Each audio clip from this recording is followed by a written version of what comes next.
I'm ready for roll call whenever you are, Stephanie. Thank you. Okay, Commissioner Dillard, Here. Commissioner Gathua, Commissioner Johnson, Here. Commissioner Krebs, Here. Merritt, Here. Simmons, Here. and Tassinari. Here. Thank you. Thank you. Next, we'll go to the reading of the Native American Land Acknowledgement. You know I love to do it. Oh, Sakawas is here. Sorry, Oh. Commissioner Nobis. Okay. We meet today in the community of Iowa City, which now occupies the homelands of Native American nations to whom we owe our commitment and dedication. The area of Iowa City was within the homelands of the Iowa, Meskwaki, and Sauk, and because history is complex and time goes far back beyond memory, we also acknowledge the ancient connections of many other indigenous peoples here. The history of broken treaties and forced removal that dispossess indigenous peoples of their homelands was and is an act of colonization and genocide that we cannot erase. We implore the Iowa City community to commit to understanding and addressing these injustices as we work together, as we work toward equity, restoration, and reparations. Thank you, Commissioner Merritt. Next, we'll move on to public comments. If there's anyone in the room that has public comments, please step to the podium. If anything not on the agenda. Okay. Next, we will move to approval of minutes from October 5th, 25th, 26th, and November 9th meeting. The November 9th ones are not completed yet, so it would just be the 5th, 25th, and 26th. Okay, thank you. So do I have I move. A second. Who seconded? Marie? Thank you. Okay, it's been properly moved and seconded to approve the meeting minutes from October. Commissioner Dillard, Yes. Commissioner Johnson, Yes. Commissioner Krebs, Yes. Commissioner Merritt, Yes. Commissioner Nobis, Yes. and Commissioner Simmons, Yes. and Commissioner Tassinari. Yes. Thank you. Motion passes 7-0. Thank you. And I think it was a little hard to hear Sakawas on there, if you can. I'm going to email Ty. Thank you. Thank you so much. Next, we'll move on to agenda item number 5, which is TRC planning presentation, and I'll let Commissioner Simmons take it away. Thank you very much. So I've heard a couple of comments that were raised about based on some of my interactions and the way that I do engage. And some of the comments were, well, you've only been here for 3.5 months, and so in essence, that should mean something. So I'm not really quite sure what that means. Now, it could be deemed as it saying that you don't know a lot. I didn't take it so much as that perspective as it is that there's so much more to learn. But what I didn't do is I didn't really help you truly understand who I am and be able to present myself as far as what my background is and what my experience. And traditionally, I just don't like to do that because I really like to engage, but be very much in the present versus focus on very much in the past. But I think being in the past is going to help you better understand kind of directionally where I come from. I'm 57 years old. I started, I'm from Illinois. I lived in different places. I've lived in California and Colorado. I've lived in Georgia, and I spent a lot of time in Jersey. I went to school at Morehouse College. Morehouse College is a historically black college, and it's one of 3 all-male colleges that actually are left. For me, it gave me a great opportunity to be in a space where being black wasn't the top of mind, but understanding culture was. So I had the freedom to learn who I was, what I was about in spaces where I never had to prove myself to a lot of people, and I felt very comfortable in doing that. I came to Iowa to work, and I worked at Quaker Oats as a production manager. And from that experience, I received a fellowship, and from that experience and then what I did in school, received a fellowship to go to the University of Iowa, where I got my MBA with a concentration in human resources. The majority of my career has been within corporate America. Within that, I worked in a variety of different places. I worked in the banking sector. I worked in primarily the food sector, where I spent a good majority of my time. And the responsibilities that I had was around several things, but two things in particular are the skills that I had to use. One was around the skill of transitioning, a lot of mergers and acquisition, and when you do that, what companies have to do is that they have to be able to pay for that acquisition that they do. So what they do is they downsize. And so I've been in positions a lot of times where I had to then reshape an organization, put the plan together, work with the master team, and then figure out what I was going to do. In many cases, in doing that, I could be sitting next to the person that I was getting ready to fire. And so what I learned to do from that perspective is compartmentalize, understand that based on the work that needed to be done, it is just a job. It's not who I am. So when I say, for example, I'm playing, this is a role that I'm playing, it's that there's a specific role, and we'll talk a little bit about team dynamics in a second, but there's a role that one plays, and I was playing, in essence, a role. But you have to do it extremely well. If not, you can put yourself in harm's way and other people in harm's way. You've seen people lately that, they go back to their job and things don't necessarily go well. Well, I've always had to keep that in mind because I was always interested in everyone being a part of the team that I was working with for them all to be able to go back home. The second part of it was, again, working with teams, in essence, helping them develop to be high-performing teams. Now, the teams that I work with were global teams. I had two certifications.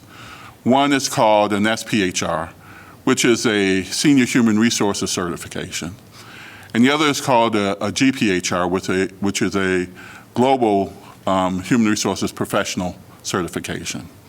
Within Iowa, at the time when I had the certification, there were only 4 people that had that type of certification.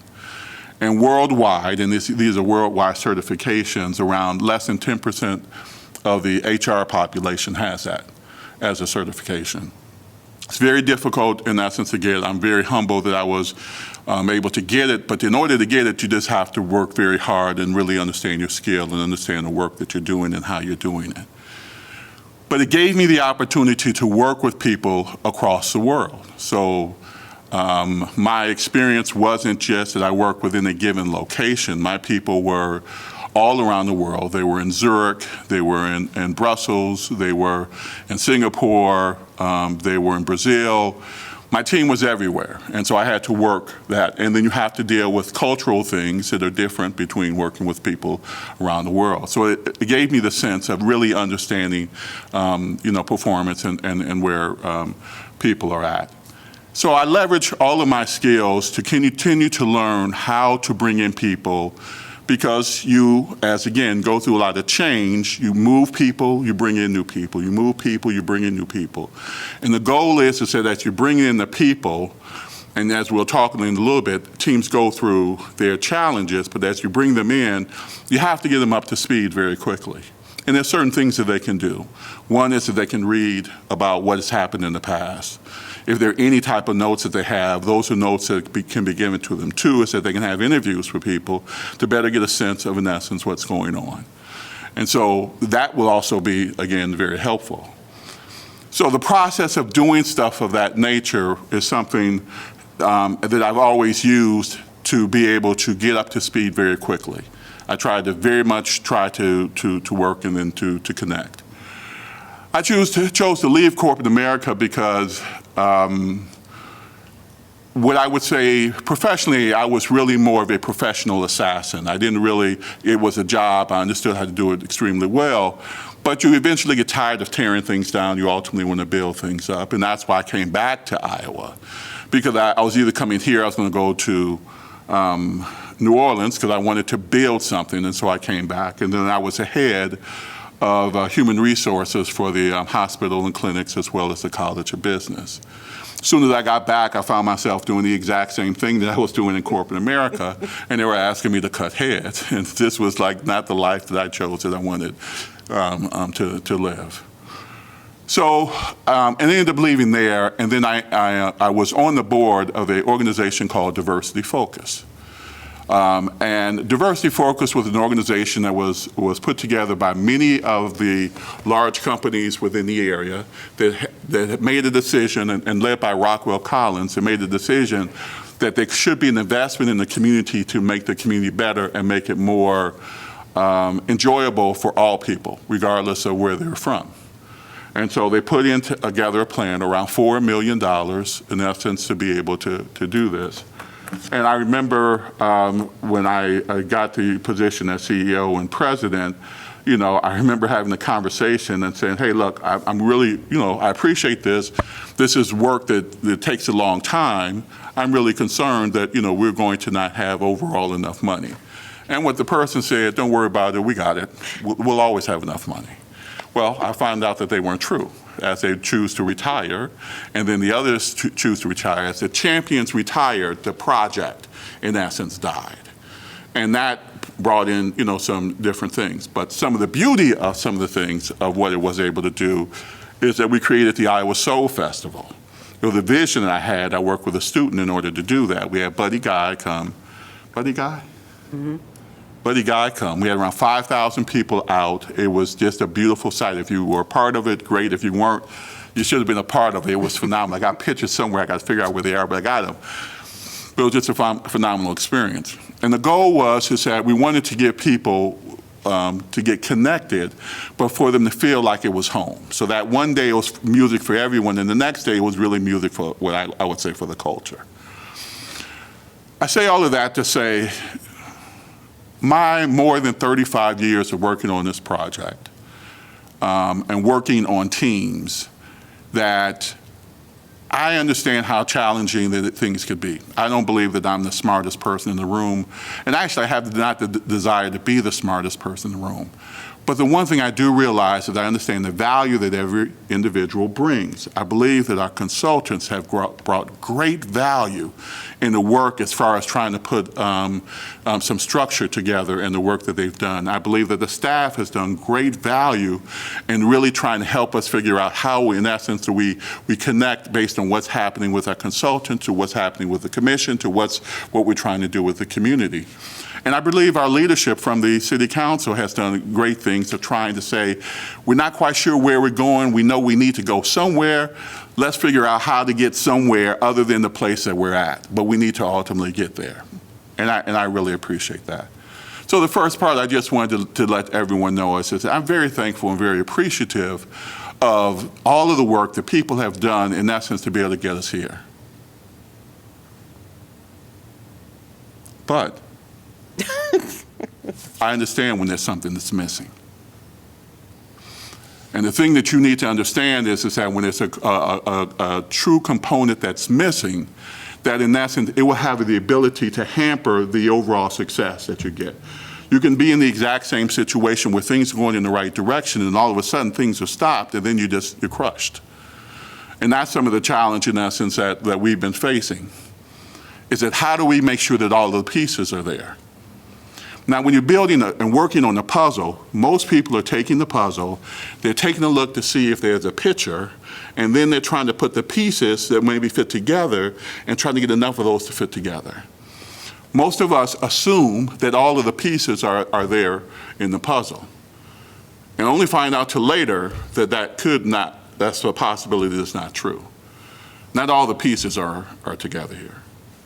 Most of them are, but not all of them. The consultants are working on great work, but they're not working on everything. And that's the piece where it gets back into the commission and some of the work that we're needing to do.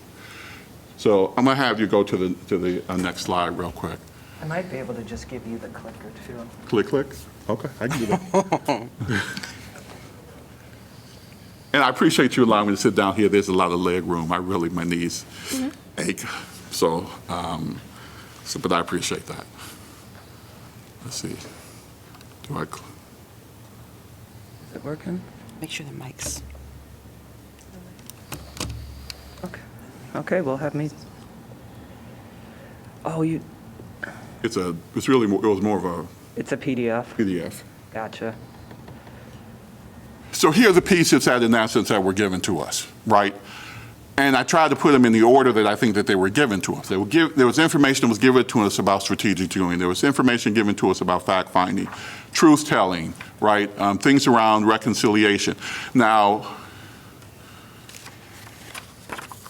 Andy, I'm gonna mess up. I want to say it's Monape. Nape? Monape. So one of the things that Annie and I, for example, we had a chance to do, even though we haven't gone through the healing circles, we had a chance to be with Monape and then talk to him about kind of the construct and where it kind of fit in. So even though we weren't able to see it, we were able to kind of experience where it fall in. So that was kind of this piece of information that was given to us. And then we were told that once we kind of have these pieces together, then you have to have some type of a public presentation, right? You want to invite the right people. You really want to kind of tell what the story is about that. What they're trying to do is they're trying to help us when it comes to the system, right? The system is what we're going to use, is a vehicle that we're going to use to be able to communicate, in essence, the story. It's just a system, right? So I just look at it as a car, as a vehicle that's going to be able to help us get there. May I have you move to the next one? This is what I initially thought, and I told you, hey, this is the plan. I think maybe it was September 12th, but this is what I think it is. I was positive that I was 30% sure. Now, 30%, if you miss 30 or 40% on the test, you probably failed. But if you get 30% in baseball, you're considered godlike. So my thought was, this is close to where we need to be, right? And you are right, as I got more experience, I realized this was not close. It was closer, but it wasn't really directionally what we needed to do. We needed to go, and we need to continue to build the pieces together. I'm gonna have you move to the next one. This is closer to where we need to be. I think it could be 31%, right? So like I said, I'm barely passing the test, but I think I got something here. Mm-hmm. And the concept is, it's simple, that you have to develop the story, develop again what we are, what we're about, and then from there, then you have to kind of move to actually do the presentation. Now, there are some things that I won't get too much into, but I will say from being African or being African American or being black in America, that there's differences as it relates to those of us who have grown up through being enslaved versus those of us who have grown up through immigration. And we're going to have some of those conversations which we traditionally haven't had before. You've seen them kind of blow up, but there's some serious conversations that we have to have. But it allows it to be, there's different groups have different focuses in different areas. Some people are really more interested in the fact finding and the truth telling. Some people are really more interested in reconciliation. But the whole goal is to put the overall puzzle together. This is where I think for us, the puzzle works as it relates to the system that they're designing. I do not believe that they have shared this, because I don't believe that our consultants yet have fully figured it out. But I think that this is the direction that we need to go. And I don't even think it's for them to figure out, I think it's for us to figure out. And I'm gonna take you one more slide, and then I'll break, and then we can go to the next part later. The second part, though, is again about team development and how team dynamics and how they work. And normally this is not really considered a lot. The assumption is that you pull people together, they're just gonna work. They just work it out. They're just going to figure it out, and they're going to make sure it happens. And that's everything I heard when I listened to all of the recordings early. Hey, we just do this, we do this, this, this. We do this, right? Everyone had this plan about it's going to work out. And it didn't necessarily go that way, right? So for many from a community perspective, and I'm speaking back when I was not a part of this, it looked like things were not going very well. It sounded as if things weren't going very well. And it looked like it was going to implode on itself. That's what the feeling was out there in the world. So for some people, like when I'm talking to Kevin Sanders, he's like, well, I'm not sure if you want to get close to this. And for me, I'm like, this is exactly where I need to be. And I'll better explain. And we'll go one more, and then the other stuff I want to show more at the end. Anytime you have a group that works together, they go through a process. High-performing teams go through a process. It's not really much you can do to prevent that from happening.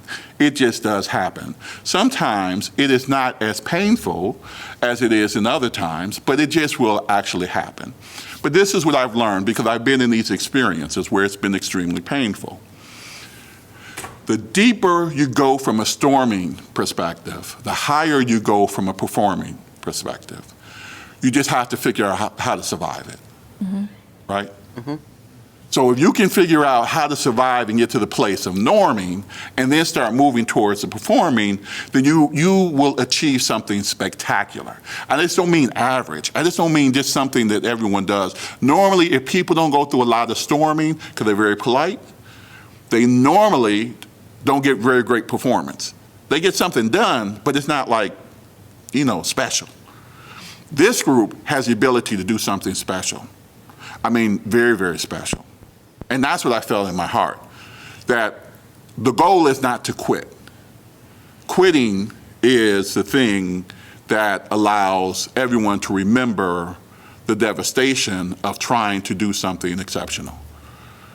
And if we spend 400 years doing things, more than 400 years, doing things that have been harmful, then we should spend more time being able to go through the pain of getting to the place of glory, whatever that thing is. Now, there's some things I do want to share with you, but I don't want to share now. I want to share after we have this conversation with the consultants. Because again, I'm supportive of what the consultants are attempting to do. And I'm very intrigued in how we're going to spend the next 3 months to be able to get this work done, because the contract is supposed to be over at the end of February. But what I am saying to you is that there's additional work that we have to do that the consultants aren't going to be able to do. And at one point, I'm just going to bring to you just for you to consider. We had a strategic doing session.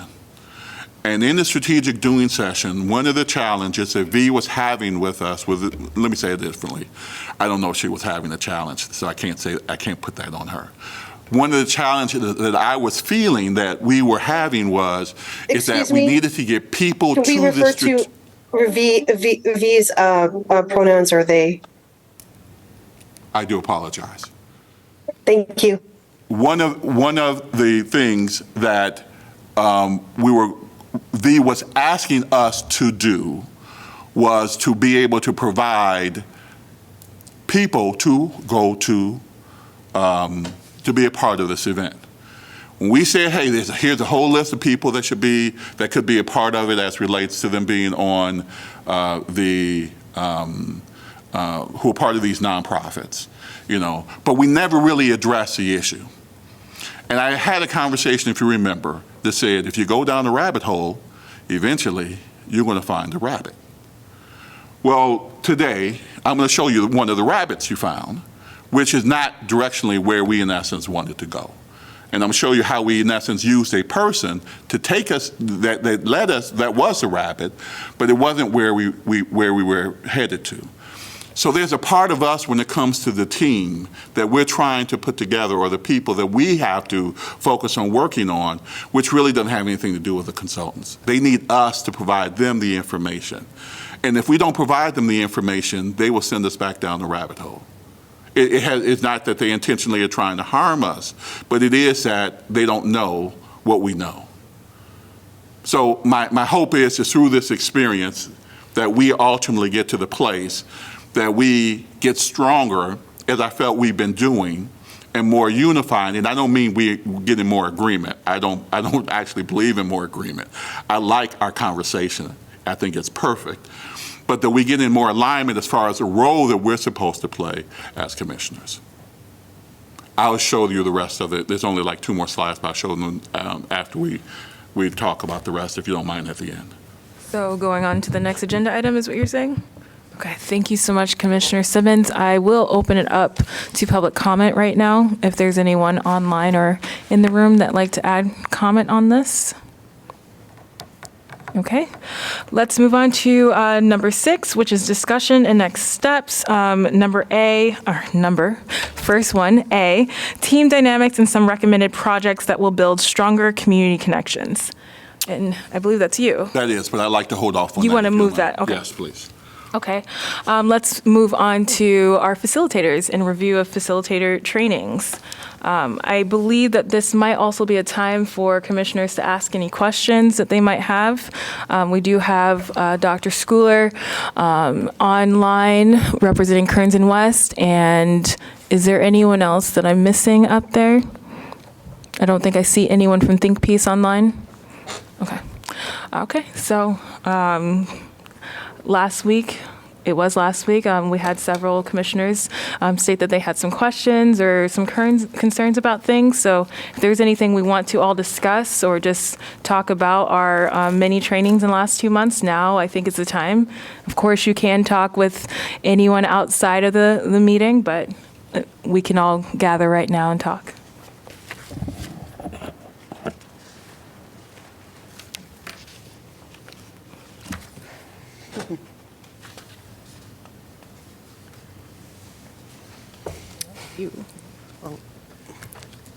Yes, I had some questions, but of course my mind right now is not in a good mindset to try to put those questions back.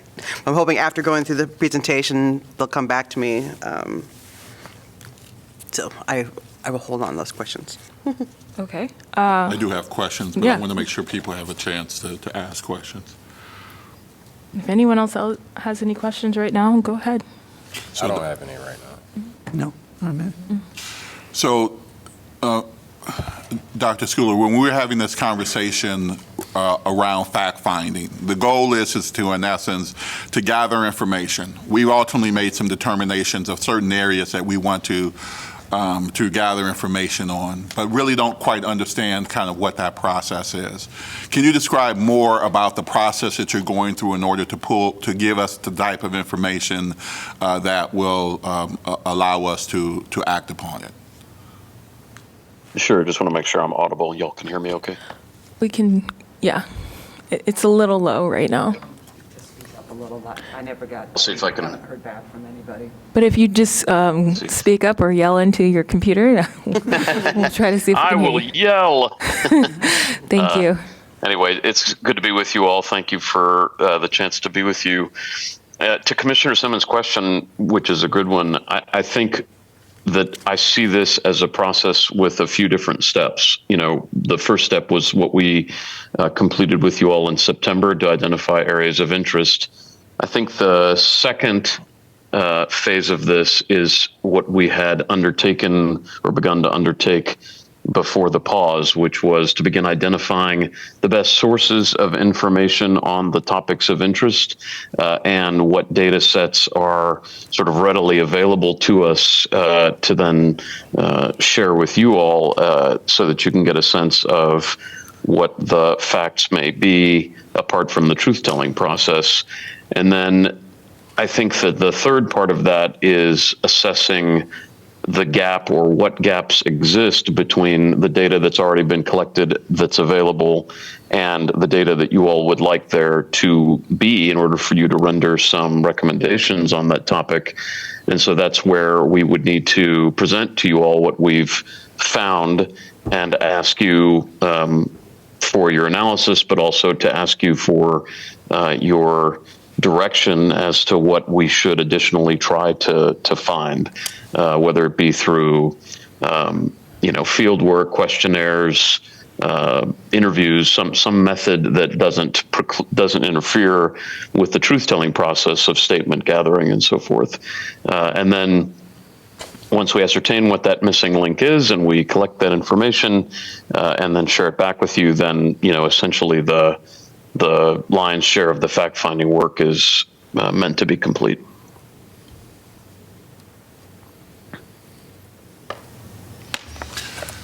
So when you talk about doing the gathering the information for fact finding, considering we believe that this is more of a long-term project, how does one continue to evaluate the success or failure based on whatever plans that come from the experience of the Truth and Reconciliation Committee? So in essence, once we find that these are given facts, how do we keep allowing that information to be refreshed so that we can continue to evaluate our work? Yeah, that's a good question. I mean, I think that part of the work of the TRC needs to be, whether on an indicator by indicator basis, on a topic by topic basis, to identify what the vision might be for Iowa City as it relates to rectifying racial inequities or ending systemic racism, or eliminating the terrible effects of stereotyping and prejudice. And so, it seems to me like we would, of course, hand off to you all of the sources of information we had and all of the information we had, and give you guidance as to the frequency with which that data is being updated, if it wasn't data that we collected, and a way for you to sort of monitor trends as it relates to advancement towards that goal. So, for example, if there were concerns about the number, disparities in interactions between police and communities of color, let's just say, and the current level was found to be X and you all wanted it to be half X, then we would share with you the way that we collected the data associated with that and make sure you had the methods, had the means rather, to get updated data. And then, could certainly be available, on an occasional basis for questions, but would try to do our best to train the trainer to give you the means to update the data as you saw fit, either as it's updated by an external source or if you wanted to collect it, how you would go about that. I hope that answers your question, Commissioner. So for example, there are some organizations that exist that do surveys on a regular basis, and then they evaluate how things are going based on community results. So maybe it's surveys that are done annually, it's done every year around the same time, it's done, some subsection of the community. Yes, sir. Are you recommending something of that nature, that we do that, and we get someone to help us do that? Well, it's a good question. I don't know that I'm prepared to make a recommendation to you about that phase of the process, but I would say that having community partners that are already intending to gather data on a topic of your interest would be ideal as a partnership for the TRC. In other words, there's no reason to reinvent the wheel if a community organization that's well established, that gets good response rates to their questionnaires, is already doing the work, and perhaps the TRC can just ask for certain questions to be added to an existing document or something. I think that's much more preferable than standing up a whole other, phase 3 or 4 fact-finding apparatus. I would say that the independence of our work, or the objectivity of our work, is certainly something that is important to us and we think to you all. And so I'd want to make sure, I'd want you all to ascertain whether you could get that kind of objectivity in information gathering from any partners. But I think that would be a much better use of relationships and resources, is to work with those community partners if in fact they're collecting the data. Do you believe the data will be more useful if we find a consistent way of gathering information versus we found a variety of different ways depending on the circumstance? That to me would vary a little bit based on the topic of concern. I could imagine that in general, yes, having consistent ways of collecting data would be helpful, because you'd be closer to an apples to apples comparison. I guess I can just imagine circumstances in which a new phenomenon may have arisen as it relates to either discriminatory behavior or inequity that wasn't as well known. And so there might be a benefit to some new form of data collection, or at least some new questions being asked from year to year, or from quarter to quarter, or with whatever frequency you're collecting. I would say in general, keeping it consistent would be useful, but I could see there being some benefit to some variation if circumstances warranted. Thank you very much. Of course. So I have a quick question. So granted, when I think about fact finding, I admit that I think more of like from the legal standpoint of, let's say that there's a truth telling, there's information that we need to search for certain facts, kind of thing. And but I also know that basically in the process when we were doing learning about fact finding, that the commission can have, maybe think of areas of interest, can think of how are certain things done in certain areas, and where you would go out and find that information that's out there. Because we know that with either census or other type of grand scale projects, that the data's out there, and then we get that information, and then we can apply it to things that are done here. So there's my question. So from more of a local standpoint, if there's certain quote unquote facts that we need to find, is your expertise going to be able to help with that, or is it a matter of finding, I guess local ways of finding that information, if that makes any sense of my question? I'm sorry. Well, I appreciate the question, Vice Chair, and I don't know that I can be certain of my answer one way or the other. I think it would be a little bit presumptuous and maybe arrogant of me to assume that I or Kearns and West have all the expertise that's needed here.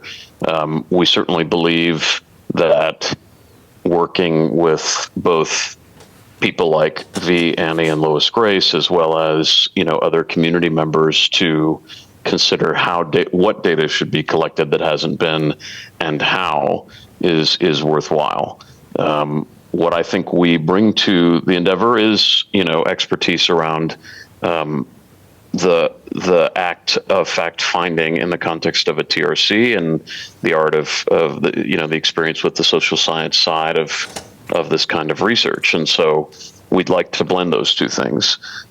So we believe that we can handle the lion's share of the responsibility here, but of course we want to be mindful that the interests of the TRC could evolve, the circumstances on the ground could evolve, and that what could start out as more of a consultative role for community members to assist us and to assist you all could theoretically become more than that if we felt that circumstances warranted. But that would be a conversation that we would have well in advance of any kind of significant change. So I would say, generally speaking, I think we'll be able to meet the needs and the expectations that you have.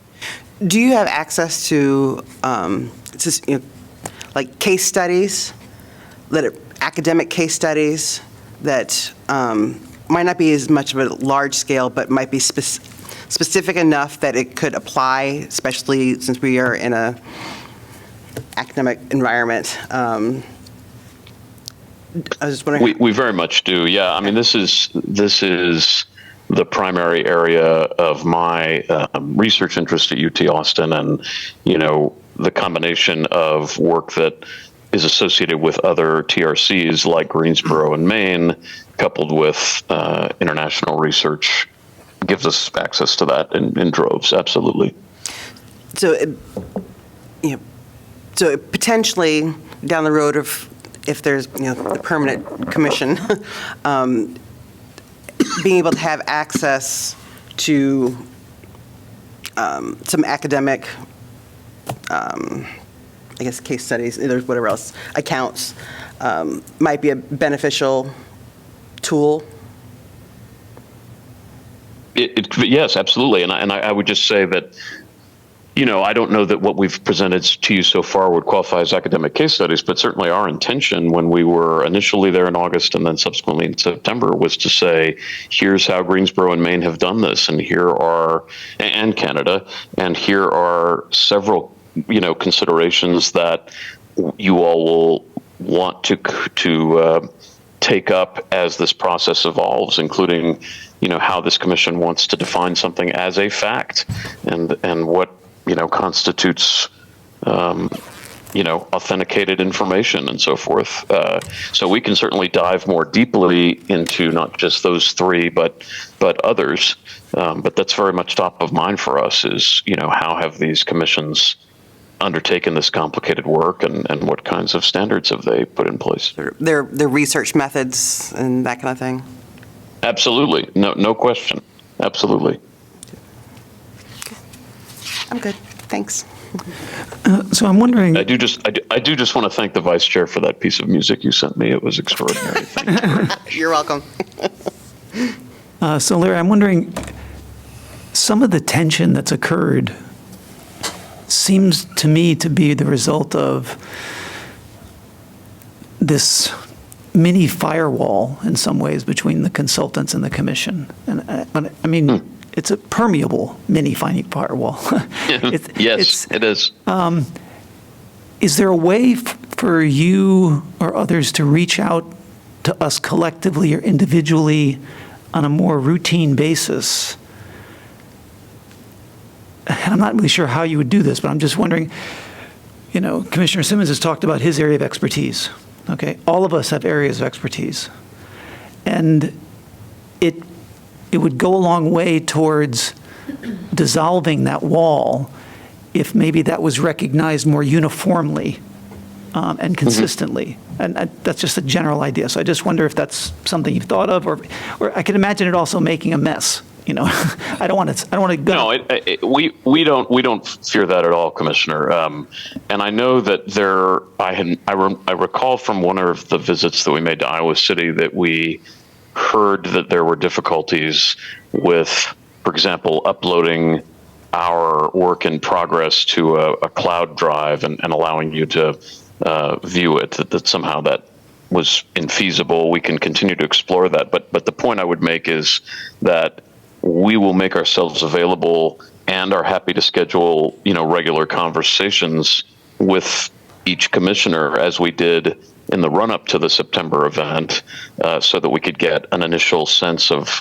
topics of, focus of interest, and to get guidance in a more finely grained way of what to look for in a particular topic.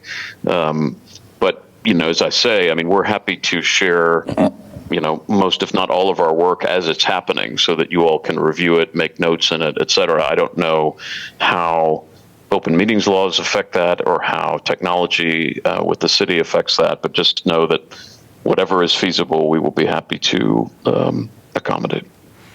I guess what I was thinking was a bit different than that. I was thinking more that when you're in the process of doing your work, I'm sure there's situations that come up where you're struggling with a question. And it might be worthwhile or helpful to share that with the commission, because maybe there's some expertise on the commission side that could feed back in, speed up the process, contribute to better goodwill, better understanding. So it's more that's more of what I'm thinking of. I understand now what you're saying, and I certainly have no issue with, whether through Stephanie or through direct one-on-one contact, raising those questions with you all. And I guess I just want to make sure you all know that it wasn't our intention to act as if there were any, firewall permeable or not. We've only just begun here, obviously, since we were there about 6 weeks ago in doing this work. So, certainly if folks want to examine what we have so far, we will share it. But also, as we get deeper into it, once we've moved through whatever pause there may be, that would be an excellent idea, is what you just suggested. Happy to do so. Thanks. Can I also speak to that? Sure. Be fixed my rise. I think that given sort of the structure that we have, we've sort of, it's kind of part of the process and also makes it very messy. I think that what we feel is, there's 3 different teams of consultants. There's 7 of us, or more at times, there has been. And then obviously commissioners, city staff. We also have, open meeting laws that we've had to work around. I think that communication is probably one of our biggest challenges, if I'm being honest. In the beginning, Annie and I were meeting with Redmond and Chastity on Mondays, and then we were having Friday meetings with consultants.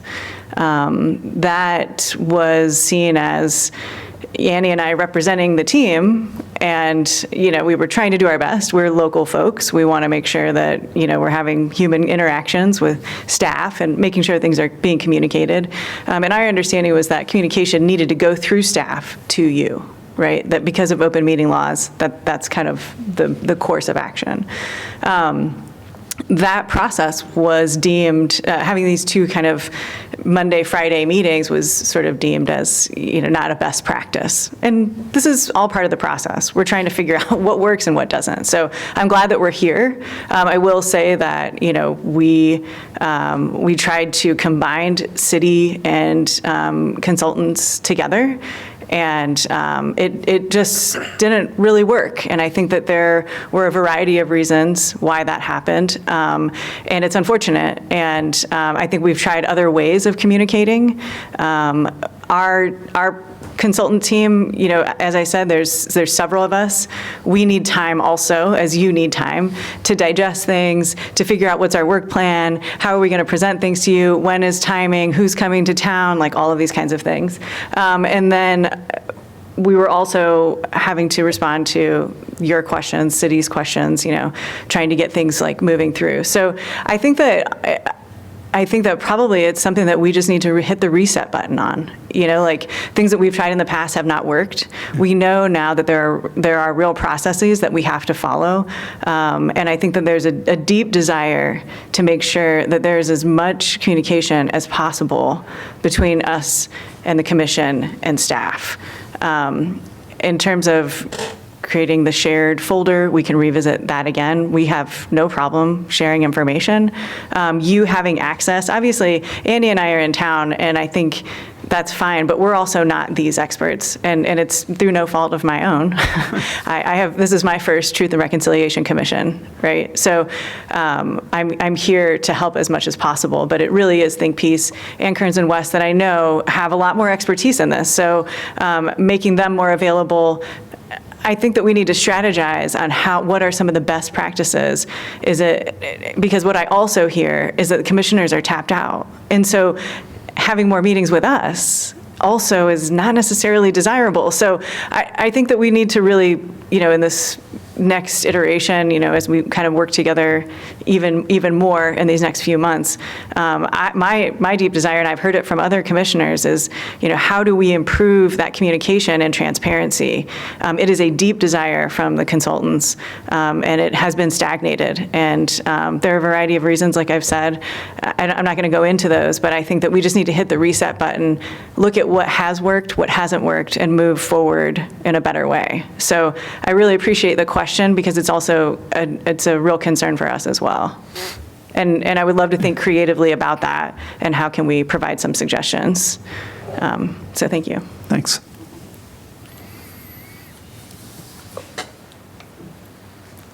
Any other questions? I can't.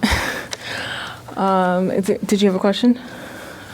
I also want to offer just a little response to what you said, Commissioner Tassinari. I think there may have been some misconception that the only people who on the commission can talk to the consultants is myself or the vice chair here, but I would like to publicly encourage all of us to reach out to each other and the consultants, our city council, our city staff, because it's going to take all of us to do that. So just to clarify that. If there are no other questions or thoughts on review of the facilitator trainings. I'm sorry, just one more. Yes. Was that was it for all of the I'm sorry. was the request, were you asking us about any questions we had with all of the consultants? Or are you saying what, all the facilitators, or was it just simply with Dr.? Oh, it's for everyone. Sorry. Oh, okay. Did you have further questions for other facilitators? Absolutely. Go ahead. Before you do, I think might be nice, and maybe there is something somewhere, but having a contact sheet of everybody's names, emails, whatever else, in one format so that we all have that, but might be nice. Yes. So we do have a representative online from ThinkPiece. We heard from Dr. Schooler. We have our healing partners. Whoever you have a question for, feel free, anyone. Who do we have from ThinkPiece? Lois Grace is online.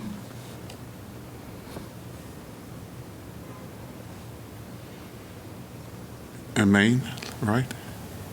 Lois? Lois. Grace. In Maine. In Maine? Where does she live? Oh, no, Lois Grace is a local. She lives okay. here. You're talking about the local, okay. Okay. So then there's a couple of more questions that I just have. Ask all the questions you have. So, Annie, I'd like to have you to come and kind of talk to us a little bit about kind of the overall process, and specifically wanted to talk about the consultants and the process as relates to the meetings that would happen on Friday, and maybe give us some guidance on what is it that, how do I say this?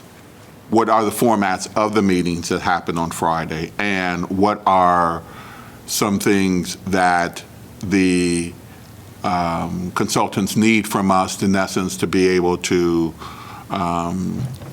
perform at a higher level?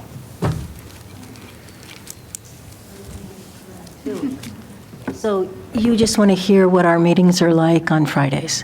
Kind of the purpose of the meetings on Friday. Okay. And then what kind of do you need from the commissioners, in essence, to be able to allow those meetings to be more effective? Great. So, as you know, we've got at least 4 entities, plus singletons, people who are not one entity. The Native partners are all single people. So picture if we weren't. Picture if there were one organization. You've operated in corporations, and what it is a team meeting in a corporation. And you've got folks from different departments with different expertise talking and bringing their experience to the common experience of us working together. So really simply put, that's what it is. And so it may be trying to read where you guys are and what you want. I'm a fan of, as the chair just said, everybody feeling like they can communicate, and I will make sure you guys get information, contact information for everybody on the team. Good idea. So that's simply what it is, or checking in on what we're working on, or trying to understand how to navigate a situation that comes up. I mean, it's as simple as a team meeting in a corporation or business. We have approximately around 3 months Right. of work that's going to be done. Right. I think a lot of the work is going to involve us as commissioners to do the work that the consultants need. Do you understand? So let's talk a bit around it, because I'm not sure I fully understand you. What I think is happening in the next 4 months, because Phase 4 is 4 months, is, 3 months, whatever. What we're going to do is work with you, my understanding, and this is my first TRC, right? So I'm actually in the learning seat just as you are. But my understanding is that we want you guys to get what you need to figure out which processes you want to use. And I've heard you say that you want to be in touch with the community and see what they want, that you get what you need, and including some pilot programs, right, that you actually do with us on site or available. Again, this is my first time, so I've heard what you've heard. And then that's not the end of your work. That's you in readiness and clarity on what you know you want to do, and it will be emerging as you do it. You may decide to do other things or that there's something else needed, but that's you getting what you need and then continuing the work. So what am I missing? You're not missing. I think you're right in the area that I'm thinking of, and I just want to make sure.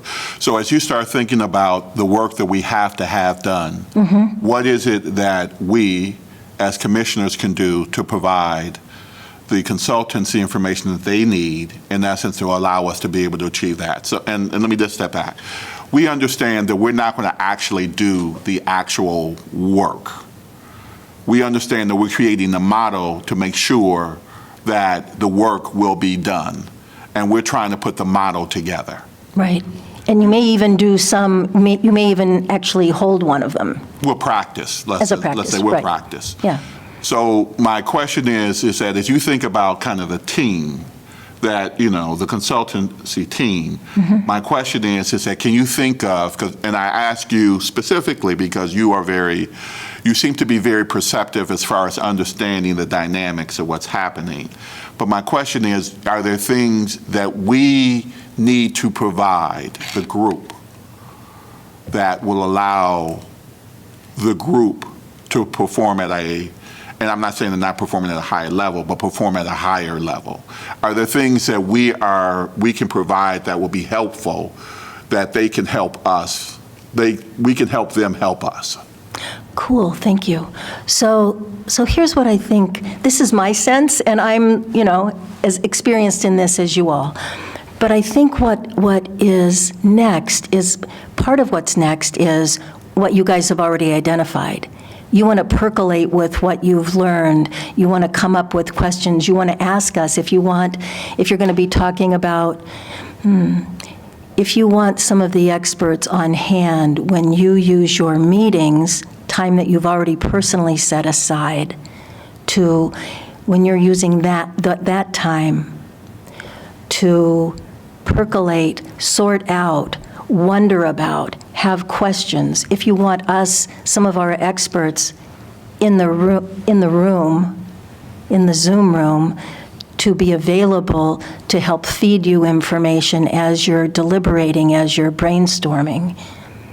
I think that interaction is what's next, and you guys gaining a kind of clarity, and then questions, and then answers that you feed in. You may also be talking to community members. You may be doing your process, I think, is what's next, and asking us for what you notice you need.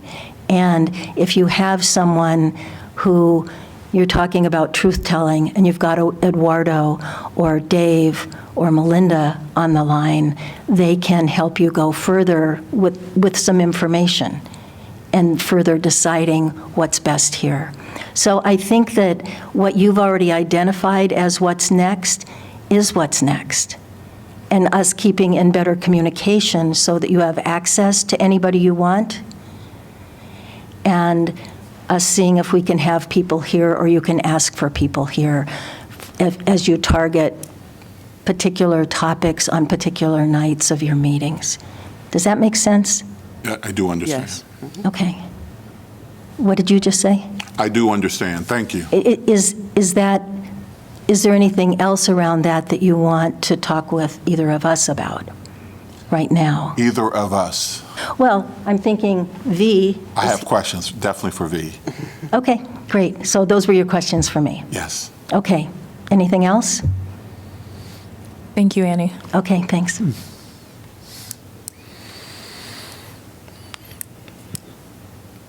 I think it's all you right now. V, first I want to apologize. I'm not, I understand the changes that have happened and the use of pronouns, and it is not my intention to be offensive. Yeah, I appreciate that. I like to say because I'm old, and because I'm old, I'm stuck in my ways by the way that I was taught. But I acknowledge that it is still my responsibility to either make the change or to be offensive. It is not my intention to be offensive, but it will take me some time to make a change. Thank you. So the first thing I'd just like to talk to you about is the broad scope of the the message that you believe, or you and the consultants believe, that we should be delivering next week to the city council. So based on the presentations that were in essence done, based on the conversations we have, what is going to be the theme of the message that you should that you would want to have the consultants deliver? And just before we get into that, that does appear to be agenda item number 7. Oops. If that's, I made a mistake. All them make mistakes. I'll tell you that's so a if you song. don't mind, we'll address that when we get to that one, if that's okay? Do you have any other, I'll let you continue, though. Do you have anything else?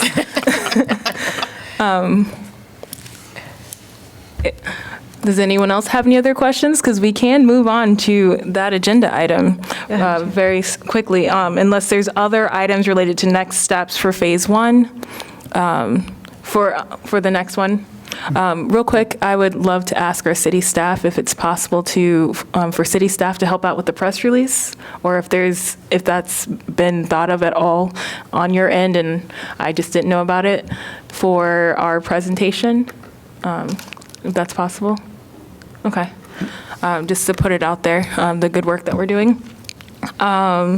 And yeah, I think if there's nothing else, I'll open up to public comments about agenda item number 6. I know there was people in the audience in the room right now that had some comments. Amos? And then we'll move on. Yeah, thank you, Chair. This one goes to Larry. And if you would like to speak into the microphone? Yeah. Thank you. Thank you very much. This one goes to Larry on. And I don't know if you're going to be able to ask questions during this time, but you can make a comment. I will do both. Okay. First of all, Larry, I appreciate the discussion you had with the Commissioner Simmons and the others and Maraj. Those were very useful because that has been a problem for me from the beginning. There were times when I didn't know what was happening, and you can remember I used to probably bother you with a lot of questions on issues of methodology. But I think that was because of limited communication. We were not seeing where you were going, what your roadmap was looking like, so I was worried. But once I got a glimpse of what was happening, especially from the last few training sessions, I was excited, and I think my brain was sinking into what you were doing. But we still have some limitations, issues of barrier. The community as a border, we are not seeing what's happening. For example, we might be interested as a team or a commissioner's team who want to do some issue, maybe want to discuss something, but they are not knowing probably where you are. We don't know what facts you have already found, where the facts are difficult to get. I think the commission needs to know where you are, so that they can probably say, okay, I think that's good enough. Why don't you move on to this? You are missing these parts. The public also might be interested because I might have a question that probably bothers me, but it's not in the minds of the commission. So I don't know whether we as the public, we are supposed to see what's going on or not, or we are just supposed to just wait for the deliverable to consume. So that's, I think, one area that I think you guys can probably help us with, and we'll really move forward here. Thanks a lot. So under the other case, I think we want to know exactly where you are so that we can help a lot, especially with the fact-finding. These are areas where these issues, data, are they there or not? Do we need to have teams to go start collecting these things, and who are going to be those people? And then the commission can figure out what the budget for that looks like. What resources are we going to look for? Are there going to be local consultants? I don't know. Thanks, Chair. Thank you so much. Is there anyone else online or in the room that would like to comment on this agenda item? All right. If no one would like to, I will go ahead and move on to agenda item number 7 and return to Commissioner Simmons with his question. Yeah, so Commissioner Simmons, I think your question was what we were trying to communicate to City Council for the presentation. Was that correct? Yeah, what would be the core message? Right. I think that the core message, and it's reflected in the presentation itself, is a recap. It's really an update as to, the deliverables that we were set forth to accomplish, and an update on where those deliverables have landed, and then also to kind of look for phase 2, maybe a couple recommendations there. But I think that the essence of it is to showcase all of the hard work that the commission has done in 90 days. And so I think that's like the thrust of it. I don't know. I know you're asking me, but I feel like if there's other people like Lois, Grace, or Larry that wanted to correct that, but through the presentation itself, I mean, that's what I would say is probably the core.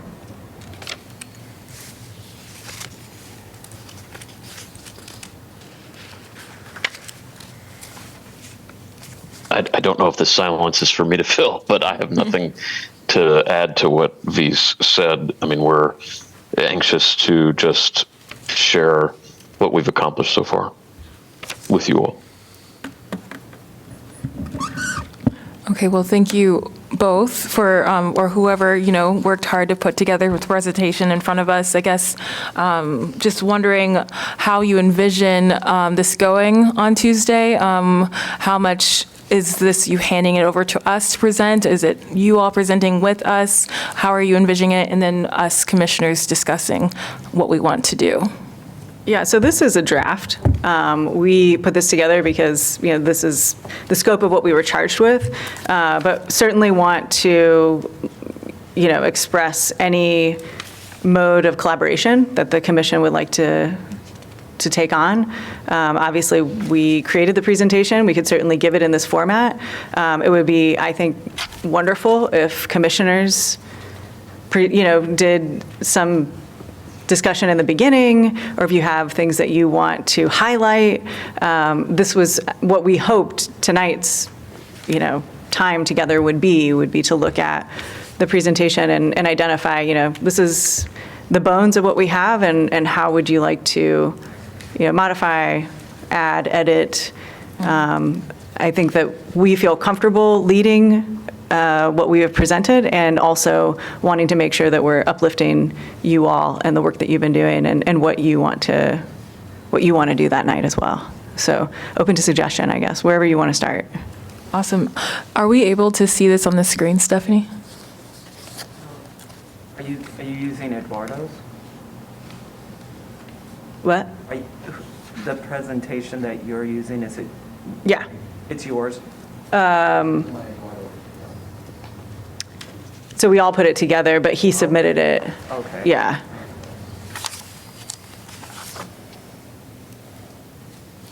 I think it would be helpful to go through slide by slide. Yeah. Okay. So whenever, get that up there. Do you have it on your laptop, though? I do. Okay, that would be the easiest ways for you just to join the meeting and then share your screen.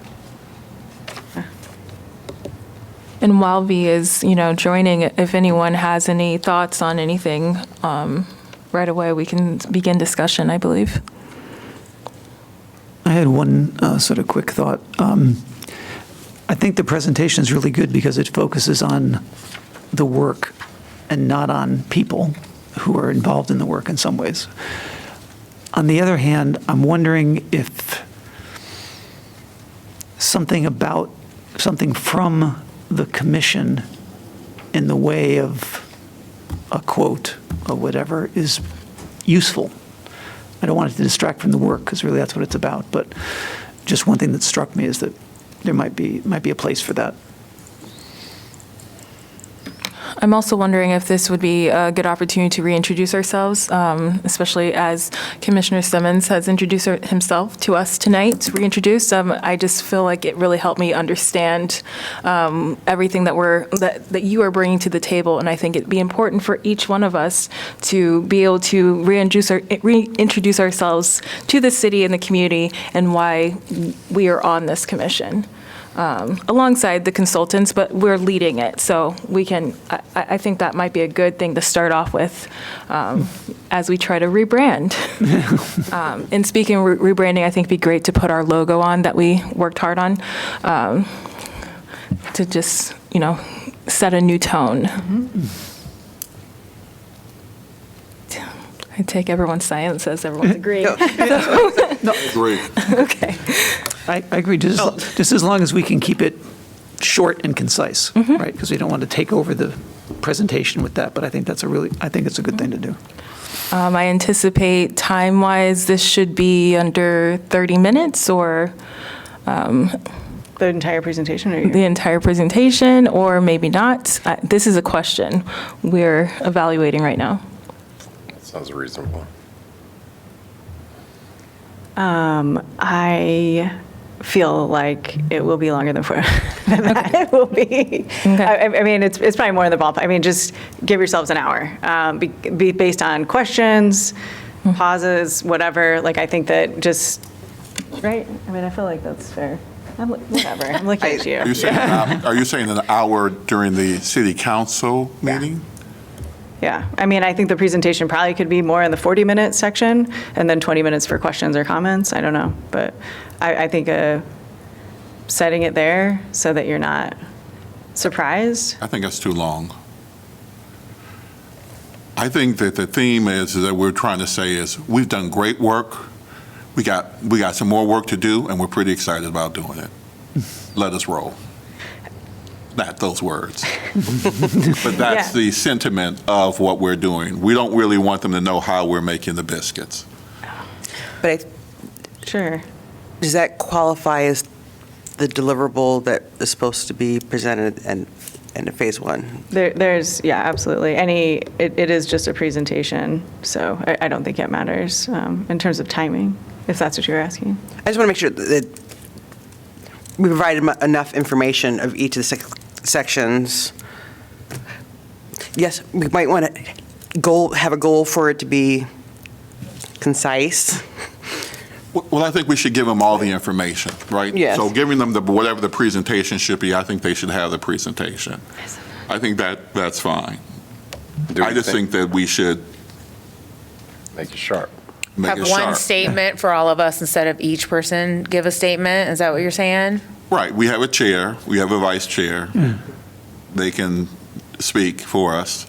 But I think that we ultimately want them to know, hey, the work has been done. This is, I mean, I would have put in more like, we've invested, 200 hours of our time every month since August to be able to get where we're at.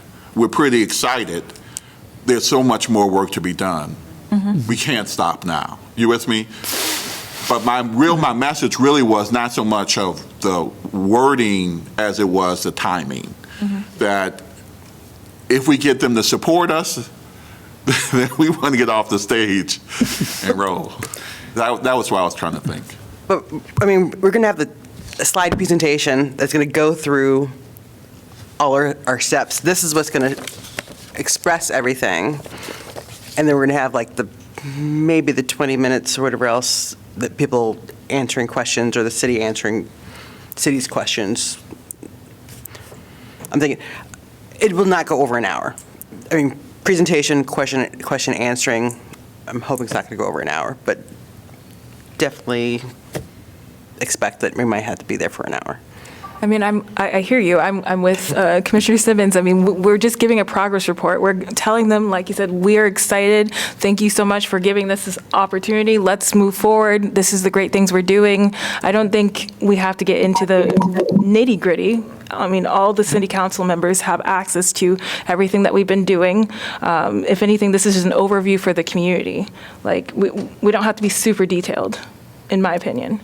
We'll keep everybody's attention more if we're short, quick, and straight to the point. All right. Yeah.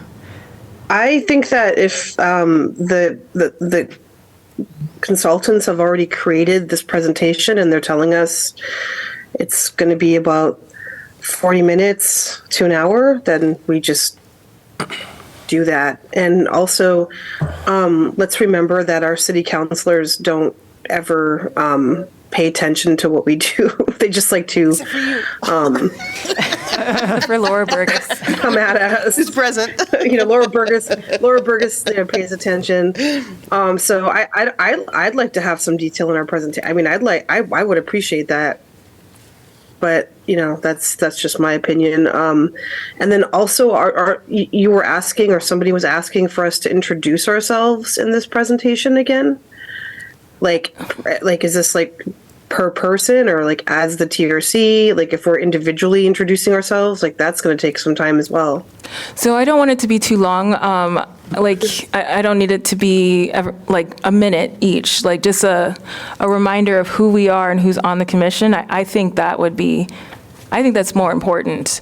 Or like that, just as important. That's like 10 minutes right there. Right, I think. You know what I'm saying? Like, I'm just saying, like, I don't think, I don't know, I don't think worrying about whether it's a half an hour or 40 minutes is really a big deal. Okay, I hear what you're saying. I just want to say that I was the one who introduced this idea, and my idea was simply there was a slide that had 2 or 3 lines about each of us. Okay. That was all. It was not us coming up and giving a present. It was not trying to take away from the presentation, just making a statement about who we all are. That's a good idea. Something. I'm going to invite Laura to talk. I was just going to suggest that maybe the more detailed information could be presented in the packet so that we all have the opportunity to review that ahead of time and go in depth. It's very common for us to have really significant information in the packet and then for the presentation to be more concise. Right. So that might be a way to achieve both of those. That sounds good. Sounds good to me. I see Dr. Schooler has his hand raised. Yeah, thanks, Chair. I'm sorry to interrupt this. I guess I just want to get a few things clarified. There are probably 3 things that I wanted to get clarified. I mean, the first is, I guess I was understanding this to be the TRC presenting an update about the TRC. And so obviously we prepared these slides and want the City Council to be aware of what we've done, but not necessarily have it be about us, have it be about the TRC. So I guess I'm wondering, first of all, is there a need? I mean, I'm certainly planning to attend virtually, but is there a need for the consultants to present as you all see it? Or do you think this is something that could come from the TRC itself, just given the nature of how it's posted and described? And then I was also wondering, whether there would be public comment taken on a presentation like this, or whether it's a briefing, and so maybe it wouldn't apply. I guess those are the only 2 things I was wondering about. As far as I know, there is public comment, but Councilwoman can come clarify. Or staff. But my understanding is, just from looking at the agenda, it is an item on our regular formal agenda.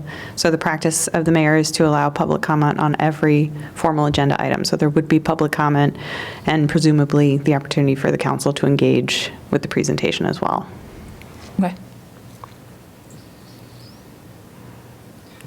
So I think, Larry, your question was, should you all be involved with this presentation, correct? Orally at the meeting, that's right, Chair. Orally yeah, I mean, I'm just trying to make sure that we're prepared to play whatever role you all would most want us to play. But it just feels to me from the outside like the goals of your making this presentation really have a lot to do with the TRC itself and not, I mean, we understand that we have to provide an accounting to the city of what we've done, but I think we've done so. And so I'm less concerned about our, meeting the terms of what we've agreed to do for the city and more about you're all being able to get the kind of face time and exposure and credit and respect for what you all have done as commissioners. My thought is I'm happy to present. I'm assuming Lauren will present with me. I'm vice chair, so and have our facilitators there to answer any questions that we would not be able to answer. If other commissioners would like to join on that, we can talk about that as well, but happy to represent our commission for this presentation. That's great. I would definitely be there to be of great support. Thank you. But not to present. Okay. Our leaders should lead. But I thought what I did want to say was 2 things. One is that I do think that there's great work product of what they put together. And that I think it would be great that whether we work together collectively, I would say more a small group to shape the information to make sure that we can deliver the full message of what we want to deliver. I would not recommend doing it here. I would recommend taking their information and then shaping it to the way that that you all feel best is for you to communicate. I agree. Does everyone else agree? Absolutely. Awesome. So I thank you all for putting this together. I'm assuming we can get the slides from you all, and then we can convene in a smaller The group. slides were sent out today. Okay. Yeah, and I just wanted to make sure it was like in a presentation form that you could modify as opposed to like a PDF. that you have to It was mess- sent out as a PowerPoint Okay, to the perfect. commission. Yep. Yeah, Perfect. so you just let us know if you have any problems accessing that. Thank you. So, Chair, I did want to finish whenever appropriate before we get into the other piece. I did want to finish my Yeah, of course. conversation afterwards. So since we were talking about having a slide that has our contact information, or not contact, our who we are, why we're here, blah, blah, blah, that I ask all the commissioners to email that information to you or to? So Stephanie has all of our contact information and already has something that you can compile and send and forward to everyone. Wait, no, it's not the contact part, but you want to look like the little introduction of. Oh, who we- that. That information, whatever we want said about ourselves. Maybe Send to email- Stephanie. Send it to Stephanie, and then Stephanie will give it to us so we can get it into the slide format. And give you a deadline of when to get that information. I mean, Yeah, I would need it now. just to make sure we meet because the city clerk needs it 24 hours before the meeting, so I would say 8 a.m. on Monday, if everybody could get that to me. Okay. And then who plans on attending in person? Because if there's going to be a quorum, then an agenda's going to have to be posted. Our agenda has to be posted. Is everyone going to be there, or who's not going to be That's there? fine, I I just won't need be to there. know whether to post an agenda. So everybody plans on being in person? I'm not going to be there. Okay. Sakaus, will you be there next Tuesday? Probably not. Okay. And it's possible that Wangui would be there. I don't know right now. So Is us being there creating extra work? I would prefer you all there. I'll be there. I think that looks good. We are Yeah. there, united front. So there's no issue if you have to create an agenda. Stephanie, you just need to know No, in yeah, no, advance. it's simple, yeah. I always had intention upon being there. Awesome. So before we go back, are there any other questions for this agenda item?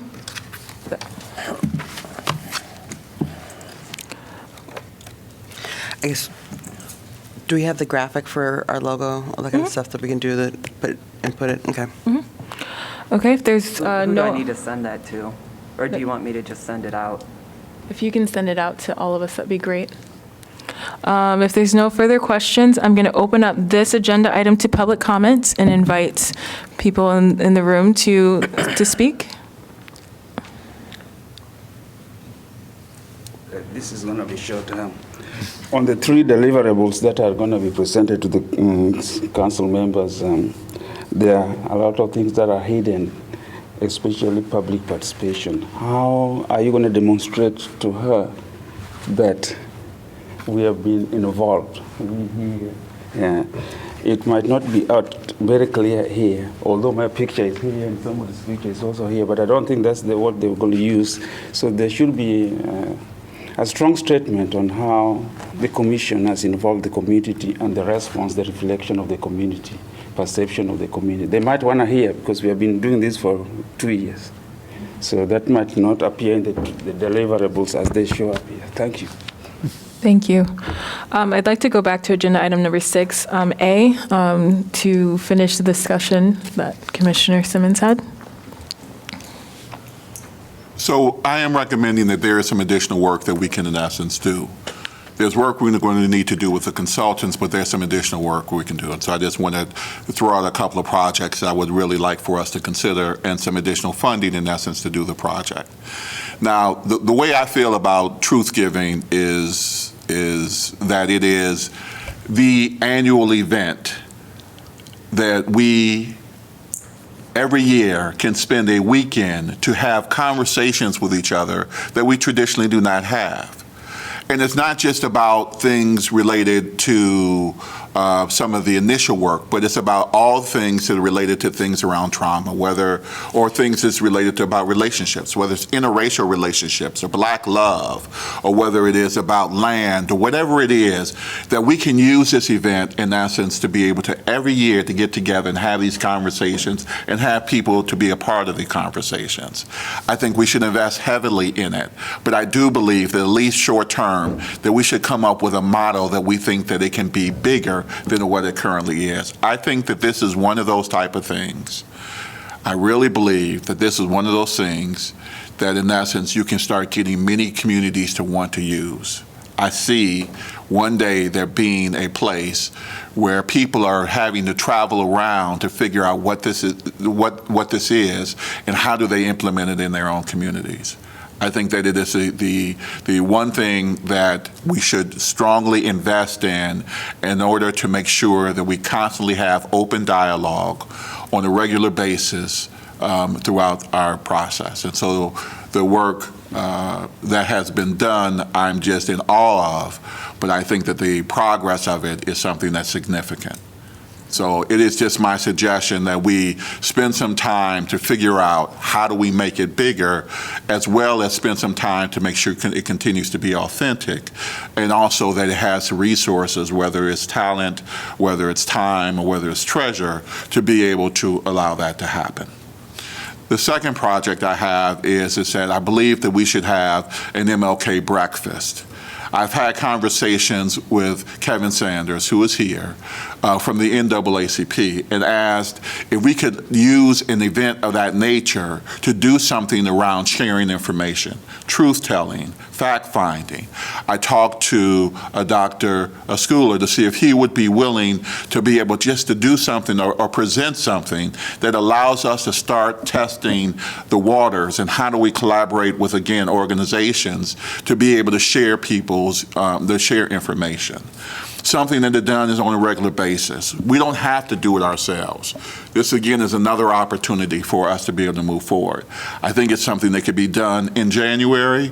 I don't think it'll be hard for us to do. I think it's it will be the first true big public event that I think would be able to come from us. And again, I think that it would continue to move us forward. There are things that we're going to focus on around education. I have been working with folks around education since I've been here, since I've been back since 2008. As I told you about teams, the unique part of teams is that they have to go through their cycle in order for them to be high performing. So to start a brand new team is not what I recommend we do. But there are people that, in essence, can do some special things for us. So we have a couple of people here, Cersei Stumble here. We have a wonderful educator, Monique Cotman, that are here that have always had this conversation around what we could do as far as how can we get Black educators, as an example, to work on a project to address kids as they go from the cute stage to the scary stage, as they go from the point of being in 5th grade, 6th grade, and 7th grade to the point of being in high school, and how they traditionally are not prepared to achieve excellence. One of the gentlemen that is here is Eric Thigpen. His daughter has may I say that loud, sir? Has a 4.5 GPA. Woo-hoo. Taught by the person next to him, Monique Cotman. So the ability for us to be able to invest in something like that from a test model, I think will be critically important. I would love to be able to put money there. The thing around civic leadership, about how do we, in essence, develop our next set of leaders. Now, I'm down with the mayor, right? I'm down with the mayor. Mayor from my hometown. The development of our leaders, even especially our leaders of color, are going to continue to have to grow here. They can't come from other places. So how do we set them up in positions to be able to do that? We have Anthony Houghton that's here as an example that has been doing a lot of work, and there's he hasn't shown up yet, but Dr. Martin Stanley, who is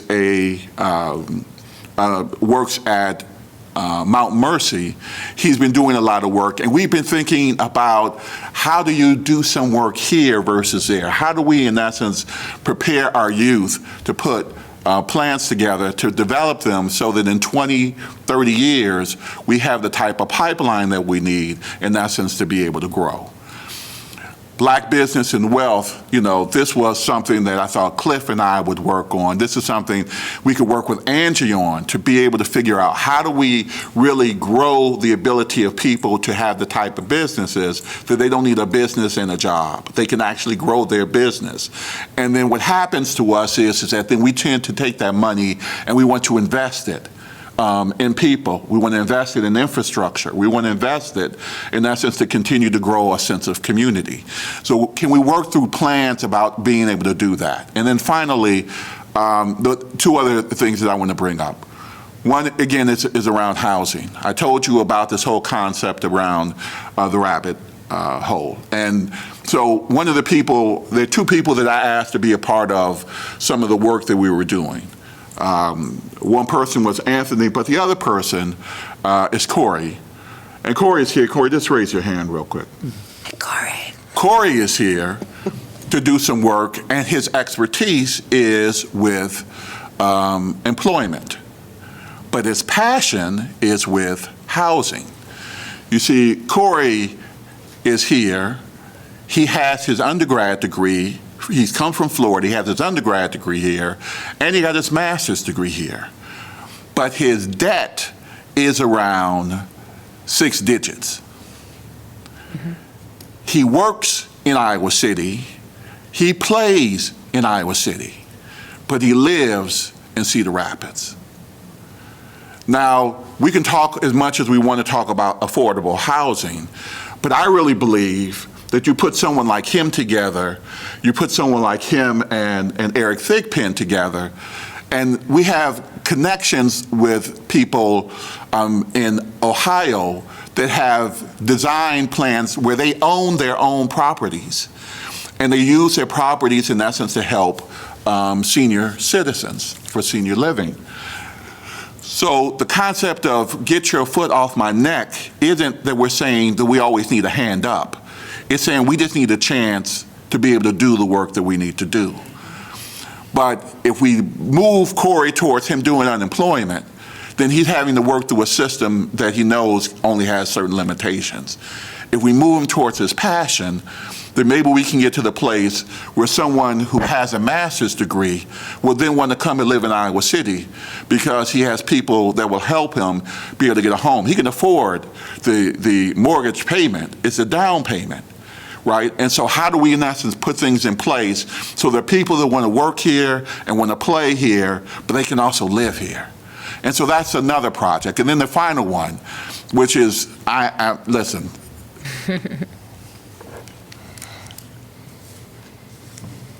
Sakawa, so if you don't mind, what's the theme of truth telling? What is the tagline that you all use? The truth will not be whitewashed. The truth will not be whitewashed. The reality is, someone has to tell the story. We should tell our story. I understand that it's been challenging, but we're going to reach a level of success. We should be able to share that success. So how do we do that? Well, we happen to have a person here, Terrence Fames, who is an Emmy-nominated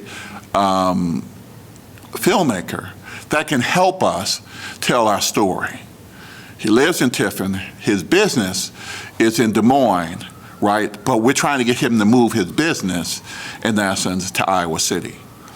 These are the type of things to allow us to be able to grow Iowa City. People want to come here because we make things happen. We create the type of culture that's lively. I think we should invest money here, and I do believe that the money that we invest in these type of projects, and this is, I'm not saying do the project, but at least come up with a plan to do the project, to allow someone like Monique to pull together, Monique and Cersei to pull together, another 8 people. They got plans about what they want to do.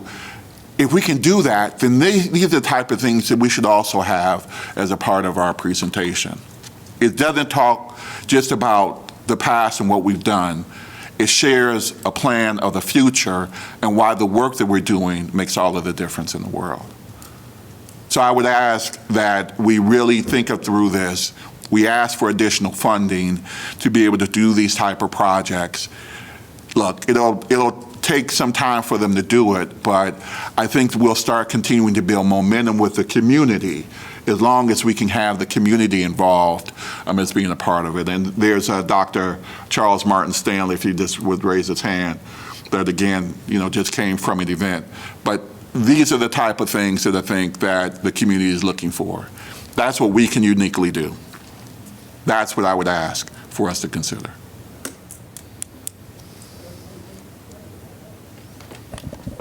Thank you for putting these together. Are you suggesting we put this in our presentation for next Tuesday?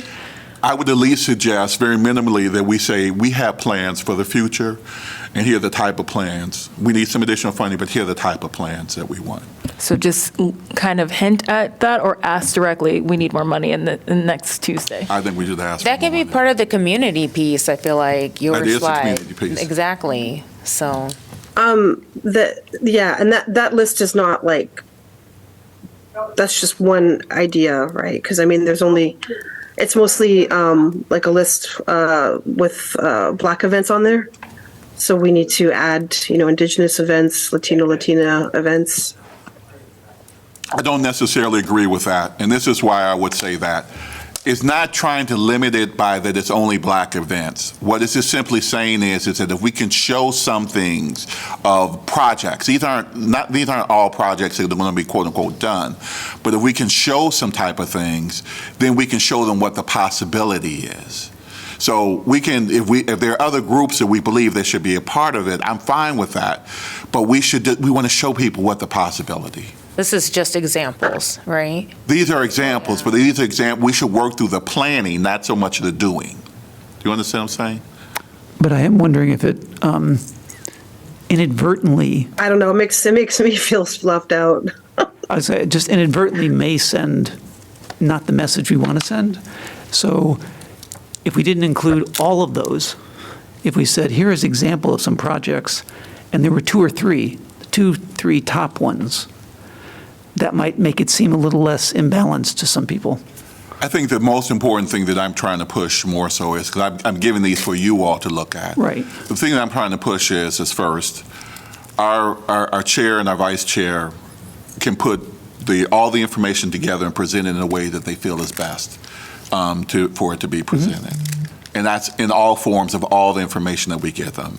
Number 2, that the part of working on the system, that work is being done. The part on working as it relates to kind of the team and relates to the community, none of that work really has been done to a way that is suitable.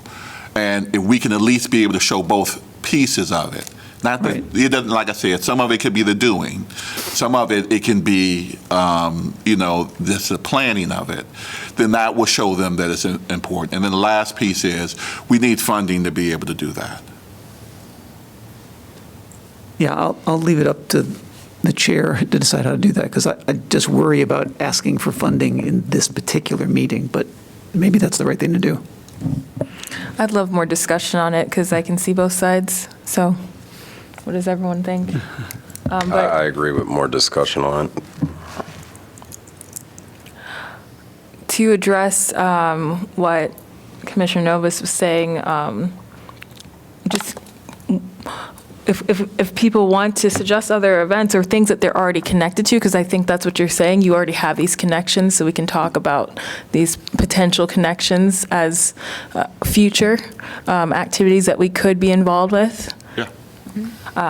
let's list all of them. So if there's other things that should be listed, I think that would be great. And I think we can be honest that, I mean, we can't talk to everyone in this community, but we want to. And maybe this will be a list where people will say, I'm not on that list. How do I get on that list? And, you know, add to it as well. I agree. I have a question for the councilwoman. Do you know when is the budget for next year? When is all that planning? And because we're thinking about money and city committing to potentially more money for these kind of things, when are they doing their budget for next year? And when does it get voted on? Well, I'll answer the question that I wanted you to ask, which is where might there be money already for this, which is in that $1 million line that has been carried over from year to year. In the resolution that created the commission, we explicitly talked about community activities and providing support for those, not just related to the commission, but I think when we zoom out and talk about those wider community impacts, that's what I believe the money was intended for when we passed that resolution. And it's being rolled over from year to year. So as far as I know, the only part that's been used is for the consultants so far. So don't go anywhere. So there is the balance of that is already right now for this fiscal year that could be utilized, but also, but I'm thinking, but when will they be doing like their next budget? So it's happening now internally, so at the department level, and will be happening at the council level beginning in January, like middle of January, towards the end of January. Because it usually likes to be, I guess, solidified when? It historically has been by the end of March, but the law has changed so that it'll be, I think, mid-April. Looking at Redmond, yeah. Yeah, that is true. I don't want to be a Debbie Downer, but I just want to kind of lay out some financial realities, and we have our State House to thank for that. But our rollback numbers came back, and it is 8% lower than previous year. So what that means for the general public, rollback, the percentage represents the percentage of dollars of the assessed tax value of properties around a town. We're going to be getting less of that. So I think that in conjunction with elevated prices, inflation, those things, we have a tough budget year as we're planning through it. So I just kind of wanted to lay that reality out there. You said it's 8% lower than? Lower. So what's the total rollback? So the total rollback is 46 point something. So it was 54. So that's a big number. But we're also waiting to get our growth. So we're hoping to grow through some of those pains. But we also have the additional challenge with the property tax reform, which got rid of a couple of major levies. One of them was the library levy and the emergency levy. So I just wanted to say why we're planning, keep that in mind. So I would just say, really difficult budget year and years coming because of the position that the legislature has put us in and limiting our ability to actually raise money as a city government. And that $1 million that was allocated in the summer of 2020, that balance continues to roll over from year to year and is allocated for this purpose. Thank you. I just want to say, I want to do whatever we as a commission thinks is best. I don't want to let the traumas of past experiences asking for money really inform how I move forward. But if this is what we think we need to do to move forward, then we can do it. But I'd love to have more input. Well, instead of asking for more money, talk about projects to propose for the money that's already been allocated. I'm not understanding. what you're saying? There is what there was is there was $1 million. A part of that money has been used for consultants. There's another part of that money that's still there. Yes. We have access to it if we can ask for it, and the projects are viable and they make sense. If we try to use any money outside of that money, we get into the issue of what Redmond says, is that we get into, again, as money starts being squeezed, or the city is being squeezed, it becomes difficult to leverage and use that money. But we do have access to the money that has been set aside that's been moving year from year to year to year to year to year. And so my suggestion is that we can stay within that money. We can still, again, come up with different projects that we believe that are viable, regardless of whether people have them, and stay within that bucket of money. So is it possible to try to get a budget in this meeting to possibly? Well, it's not listed as an action item. So, I mean. So we can move faster is what I'm saying. I mean, you can ask, but the council's not taking any action on the item that's currently on the agenda, so there wouldn't be any decision made at the meeting on Tuesday if you choose to do this. But planting the seed as to what the council can think about, we have projects in mind that will be consistent with what the allocation of the money was for, and these are concrete ideas, so. I mean, I'll just throw out again on my reservation that it seems like March is the right point to do that, not now. I mean, it seems like this should be a point where you've given us funds, look at everything good we've done, look at our plans, everything's positive, kumbaya.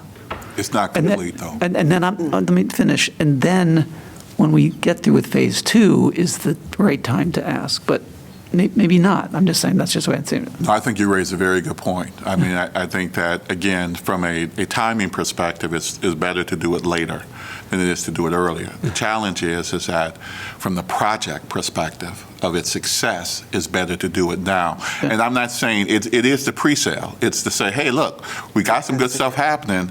We're not saying giving us $1 trillion. We're saying we want to invest some more money in doing some of the work that we need to do. We'll come back, but we just want you to know we're really excited and we just want to invest some more money. Yeah, I think that's. And I think what you heard the councilwoman say is ultimately, this money has been set aside for this purpose.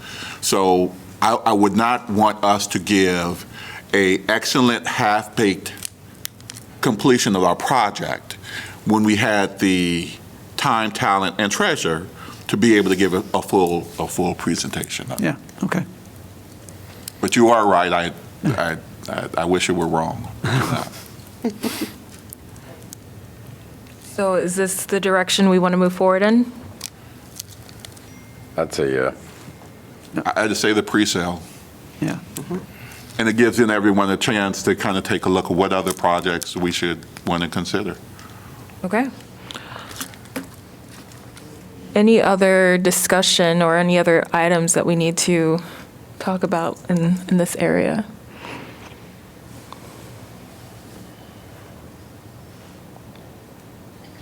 I'd like to add Indigenous Peoples Day to the list. Okay. Thank you for that. And if there are other days that people would like to add, please try to get it to Stephanie, me, or Lauren before Monday. I don't know, if you could maybe, because you did the Spanish-speaking group, if there would be a community member or maybe I'd be happy to email somebody and maybe we can add something from that group. Yeah, actually, I have been in communication with them, and I've asked if somebody could come. One update that I wanted to give, which relates to the presentation, is that they are wanting to host posadas, which are events in December to get people to come together. It's like you kind of go to people's homes and gather. And so anyway, it's a way to invite you all to join them. That was kind of the idea, because I know instead of them coming here to present to you, they thought, why don't you just come and join us at our homes? But it's community events, and so they want to bring that idea forward, kind of actually in a lot of the vein of what you all are talking about today. Would be a great addition, and I can certainly connect you with some folks who are in that group to get a little bit more details. But they're very excited about it, and they would love to present that information. So, yeah. I do not speak Spanish, but I have Google Translate on my phone. We will work it out. These individuals speak English and Spanish, so you should be good. Awesome. Yeah. Yep. Awesome. So it looks like we are in agreement. Thank you so much for your presentation, Commissioner. If there is no other discussion, I'm going to move on to agenda item number 8, which is announcements. Oh, actually, first, public announcement, public comment. What did I forget? No, all right, I'll talk to you later. Are you sure? Yep. Mhm. Okay. Public comment from this last agenda item. If there's anyone in the room with us or online, please raise your hand or come to the microphone to speak. I was, sorry, before you moved to public comment, I was trying to say something, but I couldn't get off mute. Oh, okay, go ahead. I just wanted to say thank you to Chad for, that's a lot of work that he's put together, which I feel like really is connecting us more with our communities. And I just really appreciate that. I agree. Thank you so much. So go ahead. Hello, my name is Anthony Houghton. I'm a big fan of some of the projects that have been proposed, and just out of curiosity, do we know how much money is left from the $1 million? That's a Redmond question. Super, super, super rough, but I'm going to say somewhere around 600,000. Thank you. Any other questions or comments from the public? Okay, well, I'll go ahead to agenda item number 8, which is announcement from commissioners. So any announcements from everyone? Remember, we cannot engage each other in discussion. I have an announcement, Commissioner Krebs here. So I learned today that the Board of Regents is implementing what I see as a white supremacist agenda, and they have moved our universities to gut our DEI groups, which is a huge thing. I encourage everybody to look into that. It's a pretty big deal.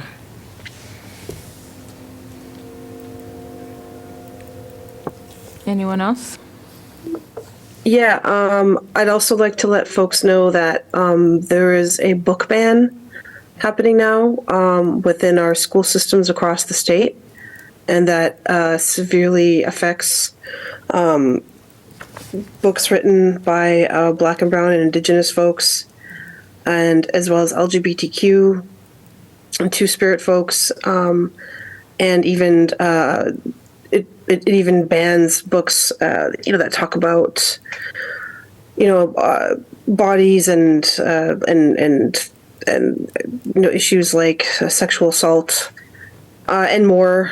And it's very serious because basically Iowa's children will be, I guess, not allowed to read things that can open their minds and help overcome the serious issue of racism that we are facing.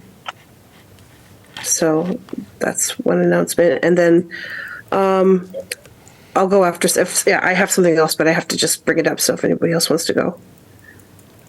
I was just going to announce or just remind people in this season of giving, remember Giving Tuesday on November 28th. There's lots of wonderful organizations that give back to people in this community, especially Black and Brown community members, and just keep that in mind when you're thinking about giving back.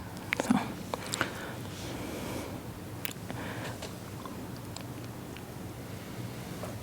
Hi, sorry, I was trying to find the link. So there's this really great, speaking of books, there's this really great book that is coming out that was put together with consultation on many folks across Iowa, myself included, called Racism and Resistance in Iowa.